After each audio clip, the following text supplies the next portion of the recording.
नमस्कार,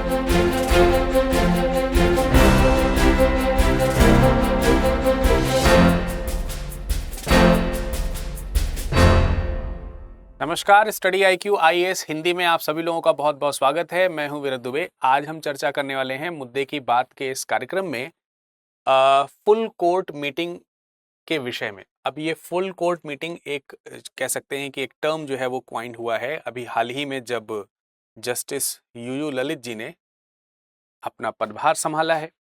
तो ये इस प्रकार की कुछ शब्दावलियां हैं जो अक्सर एग्जाम में कभी कभी पूछ ही ली जाती हैं, और इस तरीके की दूसरी शब्दावलियां भी हैं जिनका इस्तेमाल आपको होते हुए दिखाई देता है जब किसी भी प्रकार की न्यूज़ आती है इस तरीके से। तो उससे रिलेटेड टर्म्स जो हैं कभी न्यूज़पेपर में या फिर आपने अपनी पढ़ाई के दौरान दूसरे भी सोशल मीडिया वगैरह में आपने सुनते रहते होंगे। अब इसी पर आधारित कुछ प्रश्न भी बन सकते हैं। तो आज हम समझेंगे फुल कोर्ट मीटिंग के बारे में, और इसके अलावा इसी तरीके की दूसरी शब्दावलियां, जैसे कि अभी ये जज सुप्रीम कोर्ट के जज के तौर पर अपॉइंट हुए हैं जस्टिस यूयू ललित जी। तो सुप्रीम कोर्ट के जज के अपॉइंटमेंट के लिए एक प्रथा का इस्तेमाल किया जाता है, तो उस प्रथा से संबंधित भी क्वेश्चन बन सकते हैं।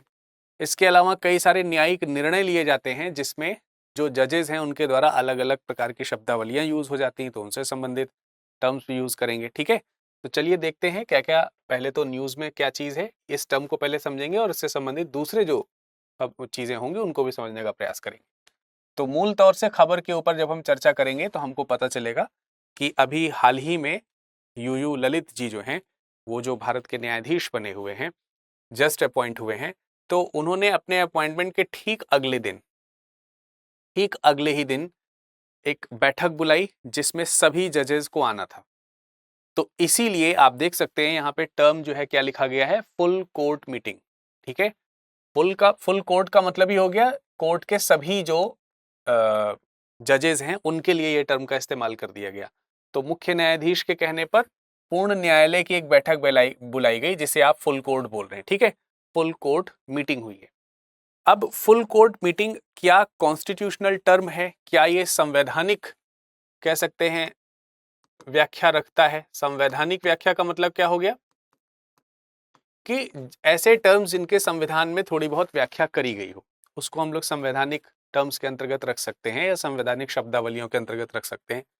तो क्या ये संवैधानिक शब्दावली है? तो देखा जाए ऐसा नहीं है, ये अमूमन यूज होने वाली शब्दावली है। हालांकि यूं कहा जा सकता है कि इस पर्टिकुलर शब्दावली को, यानी कि पूर्ण न्यायालय वाली जो शब्दावली है या पूर्ण न्यायालय की जो बैठक वाली जो शब्दावली है, ये जजेस के द्वारा यूज करी जाती है, जैसे अभी सुप्रीम कोर्ट के चीफ जस्टिस ने यूज करी है।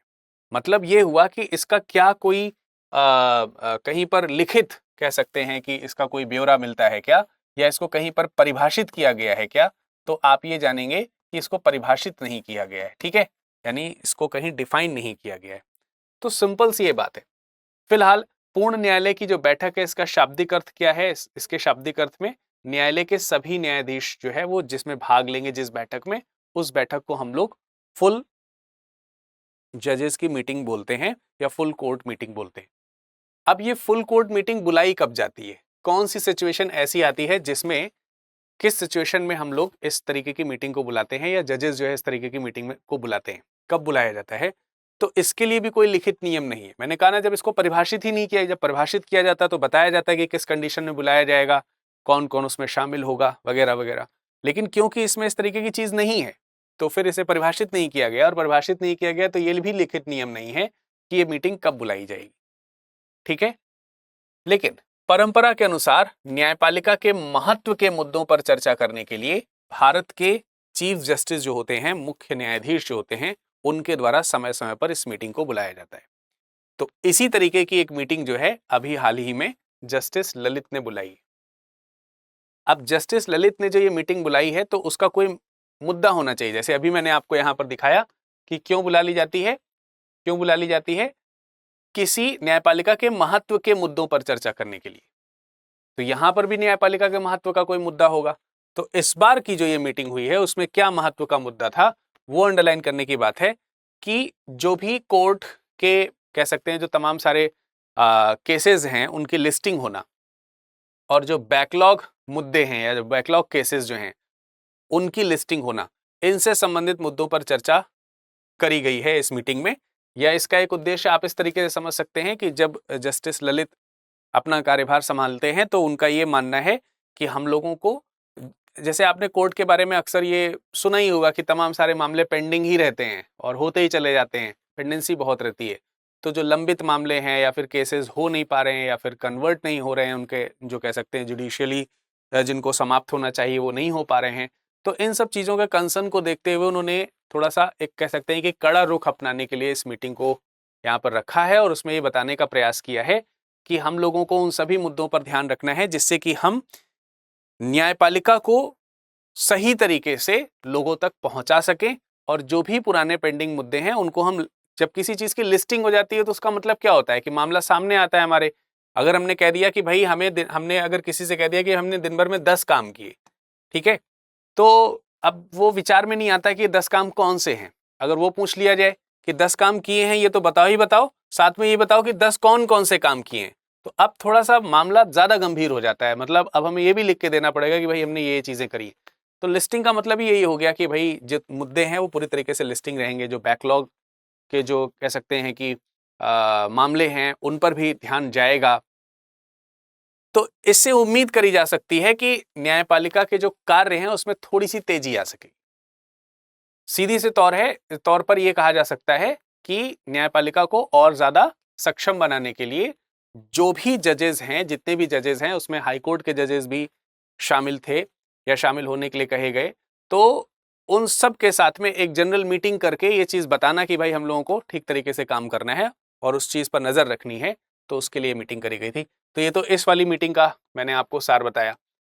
अब अगर हम बात करते हैं कि बैठक को लेकर के किस प्रकार के महत्व हैं, मतलब ये मीटिंग्स इस बार तो इस महत्व से करी गई है, लेकिन जनरली ये टर्म क्वाइंड होता रहता है। जैसे मैंने अभी कहा कि इस बार जस्टिस ललित के आने पर ये टर्म क्वाइंड हुआ है, तो स्वाभाविक सी बात है कि इसके पहले भी हुआ होगा कभी शायद।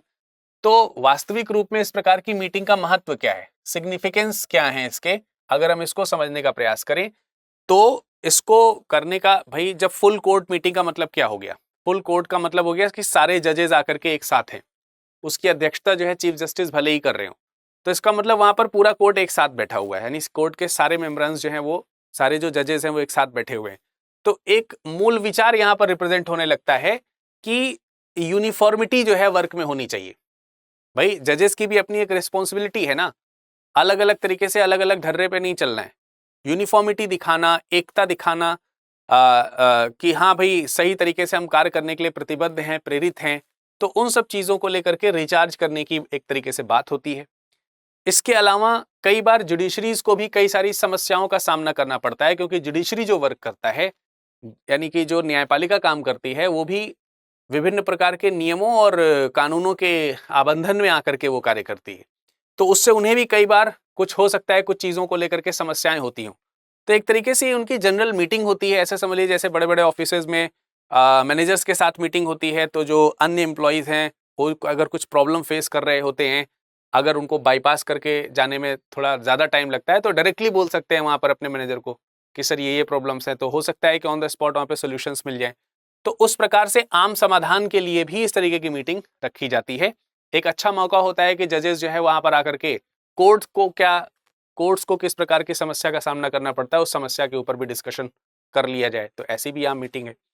अदालत की प्रशासनिक प्रथाओं में अगर किसी प्रकार का संशोधन करना होता है, एडमिनिस्ट्रेटिव जो प्रैक्टिसेस होती हैं, अगर उन प्रैक्टिसेस में किसी प्रकार के चेंजेस लाने होते हैं, तो सर्वसम्मति मिलने में थोड़ी आसानी हो जाती है। वहाँ पर किसी मुद्दे को रखा गया, बात मान ली गई, तो सही तरीके से कार्रवाई भी हो सकती है ना। तो इसलिए इस तरीके की मीटिंग्स जो है वो यहाँ पर होती है। अब अगर ये पूछा जाए कि ये मीटिंग कितनी बार बुलाई जा सकती है, यानी कि ये मीटिंग जो है कब बुलाई जा, अभी मैंने थोड़ी देर पहले बताया कि इसका कोई लाइनअप नहीं है, इसका कोई समय सीमा नहीं है कि आपको कब बुलानी है। तो स्वाभाविक सी बात है, जितनी बार बुला सकते हैं उतनी बार बुलाइए, या जब जरूरत लगे तब बुला सकते हैं आप। तो ये डिपेंड करता है, ये एक तरीके से न्यायाधीश जो होते हैं, चीफ जस्टिस जो होते हैं, उनके विवेक पर निर्भर करता है। यानी एक तरीके से वो उनकी स्वविवेकी शक्ति टाइप की है ये, कि आपको लगता है कि इस समय मीटिंग करना चाहिए तो वो मीटिंग कर लेते हैं, ठीक है। मतलब इसका कोई विशेष कैलेंडर नहीं है। जैसे मैं कह दूं कि लोकसभा की मीटिंग जो है कम से कम 6 महीने में एक बार होनी ही होनी चाहिए, तो वहां पे एक कैलेंडर है कि भाई इतना 6 महीने से ज्यादा का गैप नहीं हो सकता। वैसे क्या इस मीटिंग के बैठने का कोई गैप है? तो आपको पता चलेगा इस मीटिंग के बैठने का कोई गैप नहीं है, जरूरत पड़ने पर यह मीटिंग बुलाई जा सकती है। ठीक है, अब इससे पहले यानी कि अभी तो 2022 में ये मीटिंग हो गई, 2022 से पहले भी क्या ये मीटिंग्स बुलाई गई हैं? तो 2022 से पहले मार्च 2020 में ये मीटिंग बुलाई गई थी। उस समय जिस समय कोरोना की आपात स्थिति आ गई थी, तो फिर जजेस जजमेंट्स कैसे देंगे, न्यायपालिका चलेगी या नहीं चलेगी, क्योंकि ये वाली कंडीशंस तो कभी आई ही नहीं थी कि संपूर्ण लॉकडाउन हो जाए, पूरा देश पूरा विश्व जो है एकदम स्थिर हो जाए। तो ऐसी स्थिति न्यायपालिका के समय भी नहीं आई थी, कहीं ना कहीं कोई ना कोई मतलब चीजें चलती रहती थी।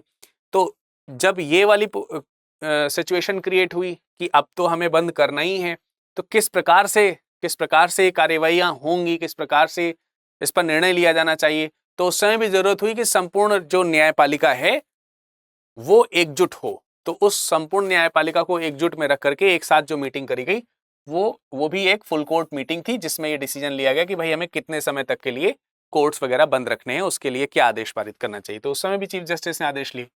उसके भी पहले अगर देखा जाए तो एक मामला आता है 7 मई 1997 का, जिसमें उस समय माननीय सुप्रीम कोर्ट ने ये निर्णय लिया था कि जितने भी जजेस हैं, चाहे वो सुप्रीम कोर्ट के हों, हाई कोर्ट के हों, सभी जजेस को अपना जो भी चल या अचल संपत्ति या फिर उनके डिपेंडेंट्स की संपत्ति या फिर उनके पति या पत्नी जो हैं उनकी जो संपत्ति है, सबका पूरा ब्यौरा ओपन करके देना है।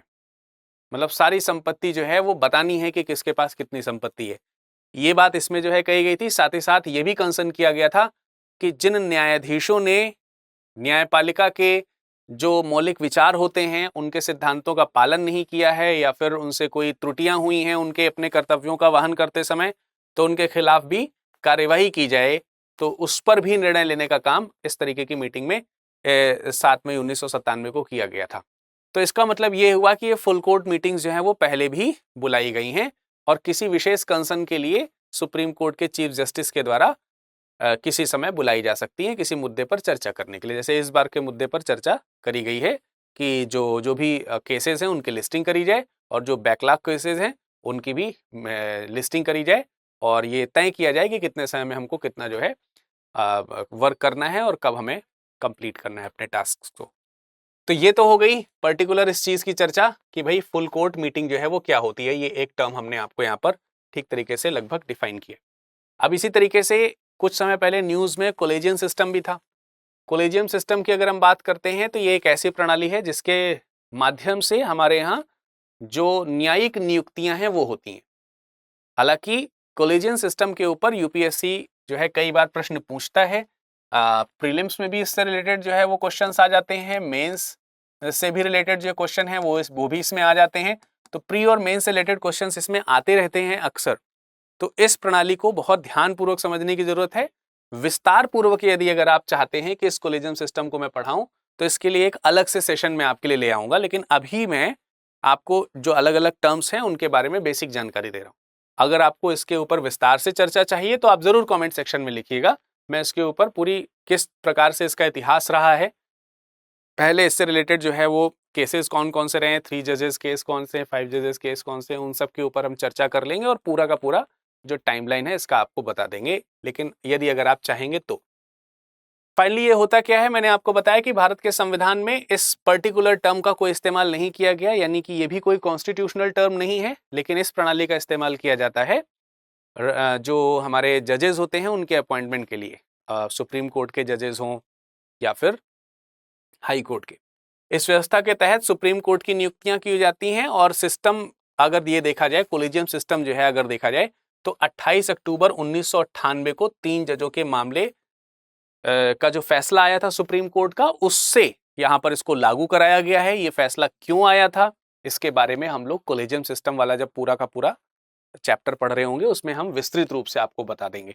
लेकिन फिलहाल ये टर्म जो है इंपॉर्टेंट है। क्यों इंपॉर्टेंट है? क्योंकि अभी आपने सीजीआई का अपॉइंटमेंट देखा है, अभी हाल ही में जस्टिस यूयू ललित का अपॉइंटमेंट आपने देखा है, तो उस समय ये कोलेजियम सिस्टम जो है काफी ज्यादा चर्चा में रहा था। तो ये जानना बहुत जरूरी रहेगा। कोलेजियम वकीलों या जजों के नाम की सिफारिशें जो है वो केंद्र सरकार को भेजता है।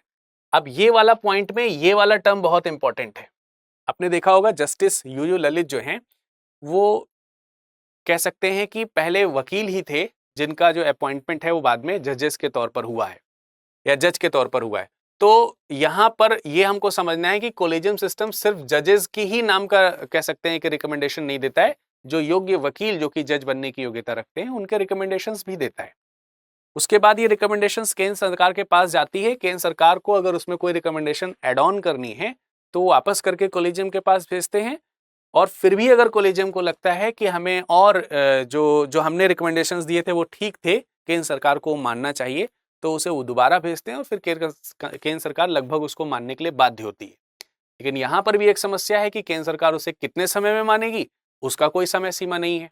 तो बहुत सारे कॉम्प्लेक्सेस हैं इसमें, लेकिन फौरी तौर पर आपको ये समझ में आना चाहिए कि कोलिजन सिस्टम जो है इसको केंद्र के साथ या केंद्र के सजेशंस के साथ मिलकर के क्या किया जाता है, वकीलों जजों की नियुक्ति का एक माध्यम है। अब इसमें कुछ टर्म्स और जो है हमको थोड़े से ध्यान रखने हैं, जैसे कि अगर देखेंगे 2014 में यूपीए गवर्नमेंट ने कोलिजन सिस्टम की जगह पर एनजैक प्रणाली लेकर के आने की बात करी, यानी कि राष्ट्रीय न्यायिक नियुक्ति आयोग, नेशनल जुडिशियल अपॉइंटमेंट कमीशन लेकर के आए। लेकिन आगे चल करके सुप्रीम कोर्ट ने एनजैक को असंवैधानिक घोषित कर दिया और उसके बाद से फिर से जो है कोलिजन प्रणाली जो है वो लागू करी गई। तो अभी भी हमारे यहाँ जो जजेस का अपॉइंटमेंट होता है वो किस प्रणाली से चलता है, कोलिजियम प्रणाली से ही चलता है। तो आपको एक और टर्म समझ में आया होगा कि कोलिजियम सिस्टम क्या है। इसी तरीके से एक और टर्म है जो कि है सुमोटो। ठीक है, सुमोटो ये लैटिन लैंग्वेज का एक शब्द है जो कि स्वतः संज्ञान को रिप्रेजेंट करता है। किसको रिप्रेजेंट करता है? स्वतः संज्ञान को।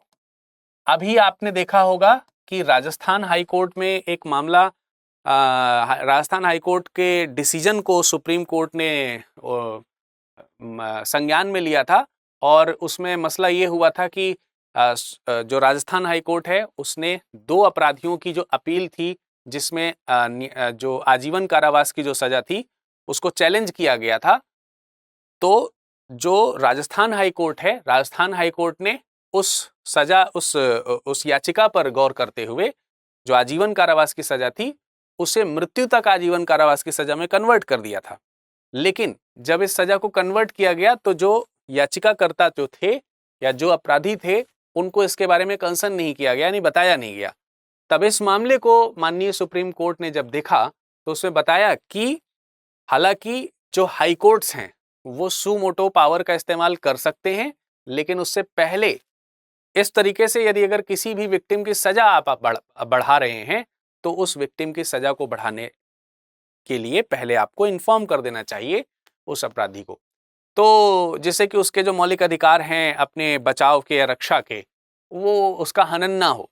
तो वहां पर भी इस शब्द का इस्तेमाल किया गया था, जिसमें सुप्रीम कोर्ट ने यह हवाला दिया कि हाई कोर्ट जो है वो सुमोटो का इस्तेमाल कर सकते हैं। मतलब जब न्यायालय जो है स्वतः संज्ञान यानी अपनी शक्तियों का खुद से प्रयोग करने की जो उसके पास पावर है उसको बोला जाता है सुमोटो।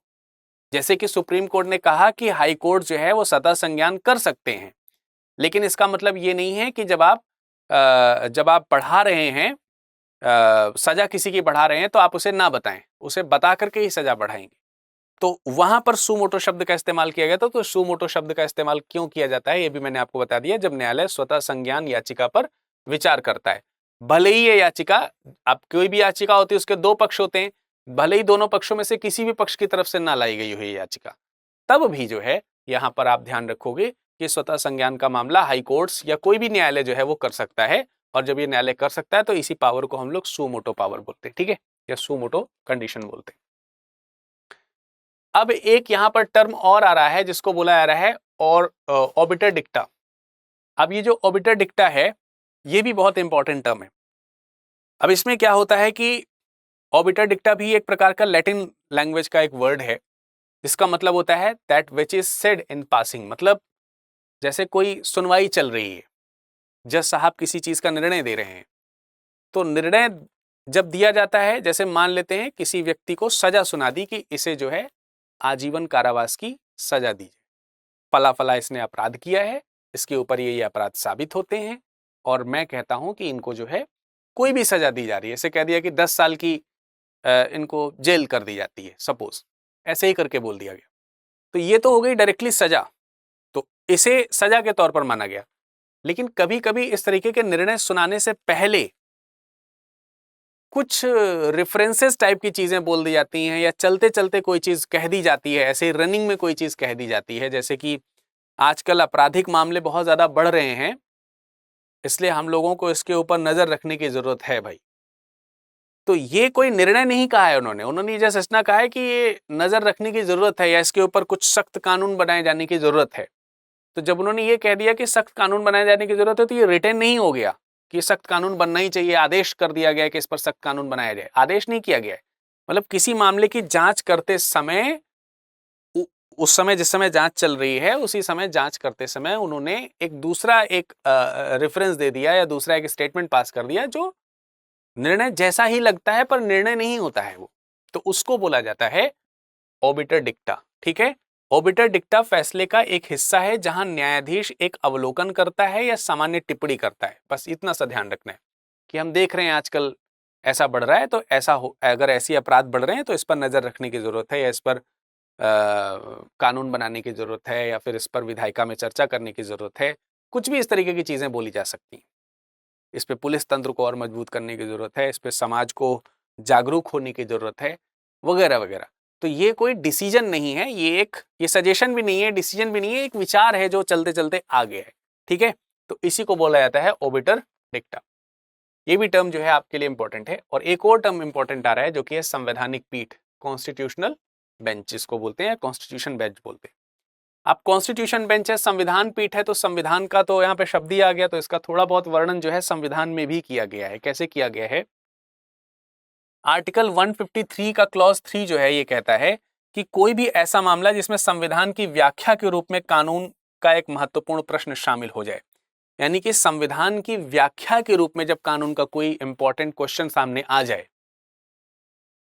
तो उस क्वेश्चन का निवारण करते समय कम से कम 5 जजेस की एक बेंच होनी चाहिए, यानी उस पर निर्णय जो है कम से कम 5 न्यायाधीशों की पीठ द्वारा तय किया जाएगा ऐसे मामले पर।